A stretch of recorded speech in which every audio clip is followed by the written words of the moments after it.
Thank you very much. So far you've heard three presentations which were slightly different. We agreed at the beginning that we really don't want to depress you too much, that we would give you the similar, the black vision of where we are and that there is no much hope for the better future given the energy prices and so on. So we a little changed the topic, and you already heard that, the startups in Slovakia, this is a story about success, about some, new spirits, about the people who want to change the current state, who like what they are doing, and from time to time, it's really beneficial for the system and for the other people, for the patient, clients, doctors, nurses, and so on. So we want to continue in improving the spirit in the room, and we will speak about what we think could happen, good things could happen at the healthcare innovation sector. So, the depressing part is the death rate higher over the birth rate in the Czech lands. It was probably also thanks to the higher increase of the death rate during the COVID era. But Czech society also it's facing the population aging, which is reflected in not only in the healthcare spending, also in the pension reform and so on. We already saw a good presentation of Professor Havlík, where he looked at the life expectancy at birth, but not only he looked at the life expectancy, but not only at birth, but he also showed the time of spent in the good health, that it didn't change. And this is actually currently an agenda which was taken by the NGO in the Czech Republic, Minister Zdraví, the Minister of Health, started to change the subject in the public domain into the, not speaking about the curing diseases, but how to sort of promote the healthier life in the healthy situation. So, healthcare innovation debate in Czech Republic today. We want to speak about all innovations which can improve healthcare system performance. So we want to clearly see, we don't want to have a fun with the innovations.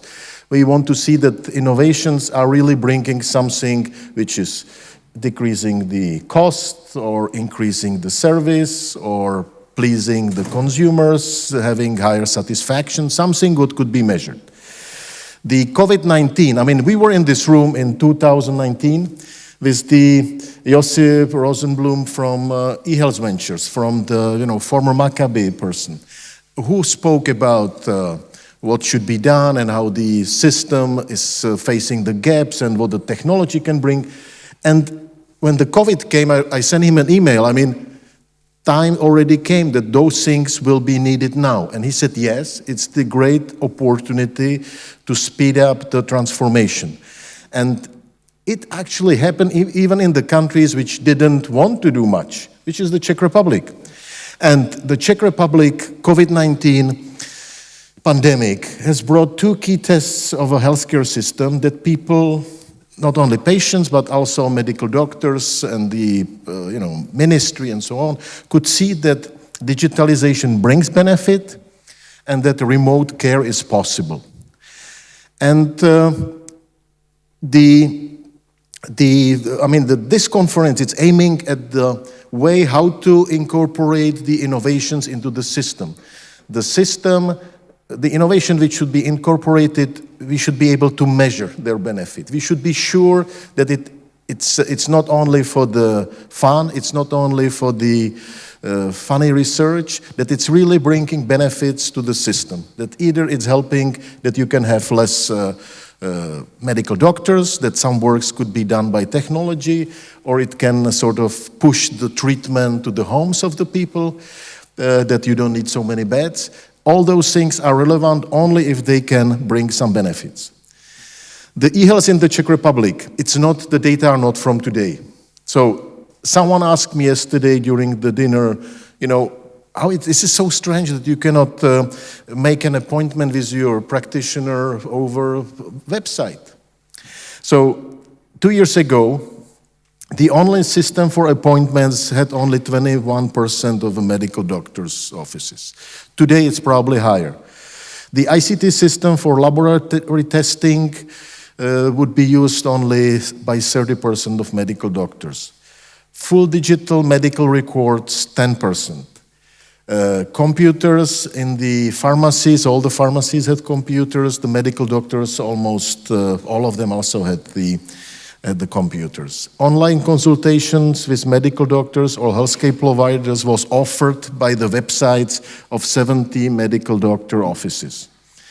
The online application for electronic prescription was offered by 35 medical doctors' offices. So this is how it was 2 years ago, and we here at the Moravian Business College are trying to sort of put the hands on the data to know what's going on in the healthcare system in real time, and we hope that we could be successful with that, and the next year we can show you some more updated results. The COVID benefits, I would say the e-recipe, which was not the COVID invention, but it was done before the COVID, and some people who participated on that are sitting in the room, was really something what make life easier for the people. We saw that everyone had the e-recipe, e-prescription. So for them it was not such a miracle. For us, at least for me, it was a really great thing to have. The only my doctor, when I wanted the e-recipe, told me that they cannot give me they cannot send me SMS, they can only give me the code I have to give in the pharmacy. So it was the beginning of that, and we overcame that troubles. There were some IT platforms, the similar platforms already mentioned, electronic things for avoiding or monitoring the meeting of people during pandemia. There were the applications for the vaccinations and so on. What's actually more important, and based on the experience from Israel, I see in that some important players stepping in the innovation. It's that some health insurance companies started to speak about telemedicine solution. I mean, there is one company actually two companies which started to communicate through the advertisement and commercials that they offer some simple telemedicine solution. So it's becoming the part of the public sphere. People can read about it, they can think about that. The health insurance company try to distinguish between themselves, they try to offer services. There is another great person sitting in the room who represents the telemedicine platform uLékaře, and they just are showing that the telemedicine can work, that it can benefits. They work with the big employers, and it's again showing where the technology can improve the care for the public. And those are the things which really went up during the last 2 years, and we cannot see them in the statistics yet. When with colleague Peter Kovář, when we were looking, what to say about the Czech Republic, we noticed that someone started to publish the World Index of Healthcare Innovations. I mean, we have many sort of hesitation to use the index for the academic paper, but for the presentation, to give it as the outsider view, it's quite useful. It gives, let's say, it gives a view which is based on the data. Whether it's well interpreted, this is what would lead to some deeper debate. We have some hesitations, but basically the Czech Republic is considered to be in the good, in the middle. Like it's not poor, it's good. So the overall score is good. It's thanks to the excellent fiscal sustainability, which someone could read from the data, which really do not reflect the current perceptions of insiders of fiscal policy in the Czech Republic and so on. But the important part is that poor is the science and technologies. That from that perspective, we were viewed as, there was a low level of health digitalization, low level of scientific discoveries and medical advances and so on. So this is something what's quite similar also in the other countries. However, it seems that we all feel that there is potential which could be accelerated.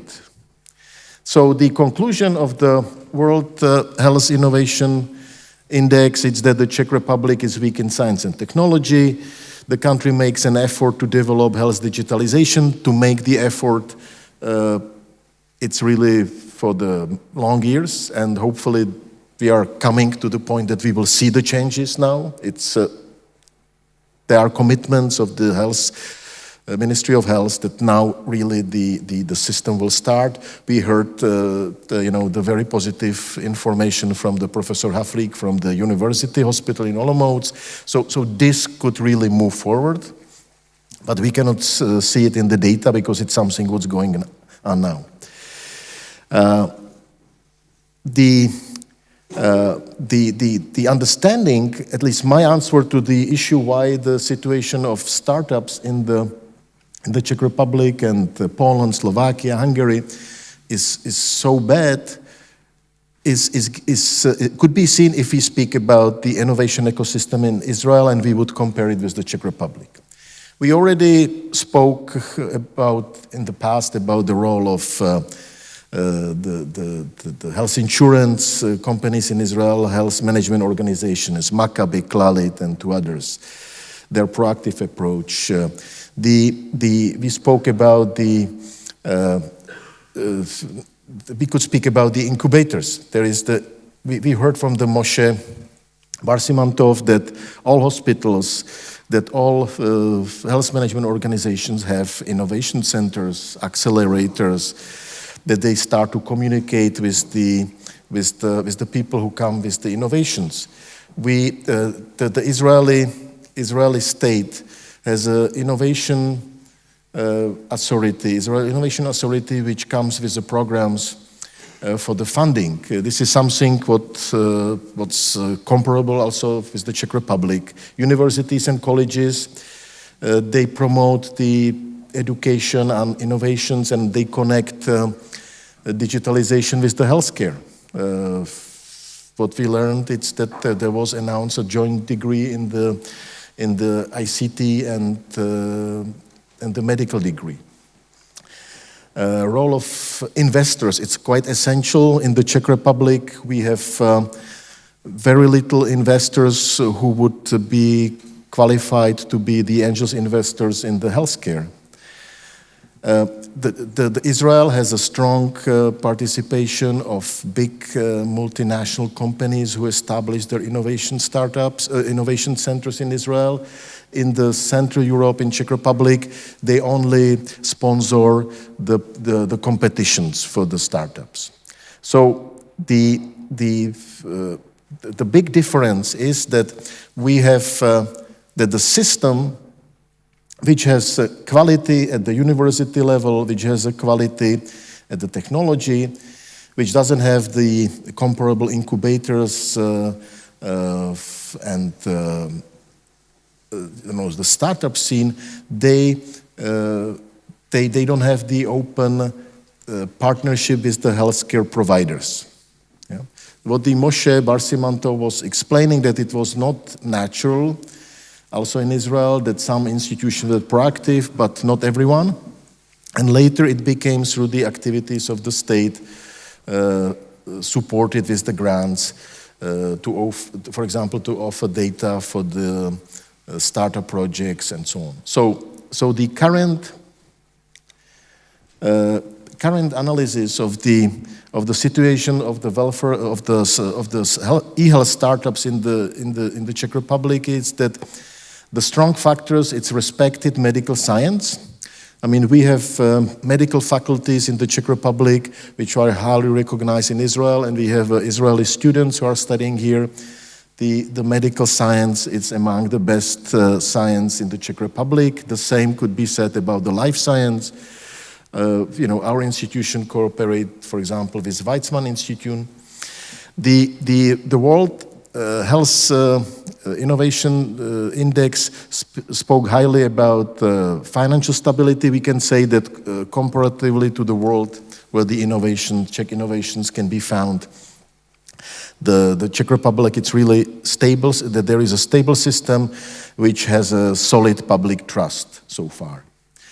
The weak part is the small market. The small market, it's something what we want to also sell through our Visegrad cooperation. Small market, this is also the issue for the Israeli startups. This is why they aim to be global from the very beginning. The weak part is the investor expectation that the e-health innovations cannot find easily the local investors, private investors. And the healthcare system, it's not easy for innovations. And this is something what's quite essential. And if we want to change it in Czech Republic and also in the other countries, this should be one of the strong focus. We see the opportunities. The opportunities especially for the e-health innovations are that the Czech Republic has a very strong IT sector.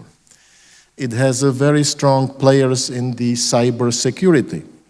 It has very visible players in artificial intelligence and virtual reality. And I am very happy that we have here just one of the companies which is bringing the virtual reality into the medicine and the medical treatment. Because technically the virtual reality in gaming, it's the main base. And this could be very easy to connect and overcross the borders, but for some reasons, the system is not, the healthcare system, the hospitals, the medical doctors could do it if they like it as a fun, more as their private thing, then that there would be some systematic open door and welcoming the engagement. The opportunity is also the experience from COVID, because the COVID showed that telemedicine can work, but immediately after the big problems with the COVID, the telemedicine doors started to open. It was clear that it was open only temporarily, and some wiser healthcare insurance companies are starting to open the door again. And the private sector can show at certain niches that the technology can really help. We could see it in finance, we could see it in industry, in car productions, in services, everywhere, where it shouldn't work in the healthcare. The threat comes from the political and fiscal crisis, cybercrime, cyber wars. We had here the very nice workshop on the cybersecurity in the Czech hospitals a few months ago, and we had the Israeli expert speaking here about how the war in Ukraine changed into the cyber area. That that is part of the war which can affect our daily life, even if we don't see the real conflict going on. And of course, the healthcare reform can stop. Yeah? We have new ministers, new governments, new clerks. I also spoke with some people who have worked at the ministries that trying again to come with a reform and drafting again some almost the same ideas which at the beginning are welcome, the idea no one cares about. There is certain exhaustions of that. So this is where we see the future could be. We see that the strong technology and sort of ability to do things and also the technical quality can go into the health. But we think that the first who can open the door would be the economist entering the health in much stronger way, sort of starting to talk economics to the healthcare, not to sort of change the way how the people are cured, but to change the way how people should think about the benefits, asking for the measurement, asking for the health technology assessment. By the way, the biggest health insurance company just established health technology assessment department this month. So the things are happening. There are players who want to make the the system more open to innovations, but we still have to join our forces to help and support it, and part of the support is what we do with our Visegrad partners and with our lovely Israeli colleagues who are sharing their best experience. So the positive changes, I already mentioned that. The statistics are depressive. They are depressive because they show what was here 2 years ago, 3 years ago, and this is not good. The Czech Republic, in most of the statistic, was the worst from the Visegrad countries. However, the commitment to digitalization, successful projects which you could see and which are private, which are at some hospitals done as a local activity. They are not really developed for some bigger use in the Czech market, but they show the change of the thinking, commitment to measuring the innovations contribution, and because everything is about politics, we got the questions about whether it's a private good or public good, and so on. So it's important that the NGOs will, together with the innovative companies, with people from academia and with individuals from the healthcare system, push for change. Because the change has to come, and we already had the discussion before. And I believe that this will happen, and we will be strongly supporting it. And one of the tools which was designed by the Moravian Business School is that in August, there was established the Institute for Healthcare Innovations, and we have already a small team of committed economists who are looking for the economic perception on the healthcare. So thank you very much for your attention.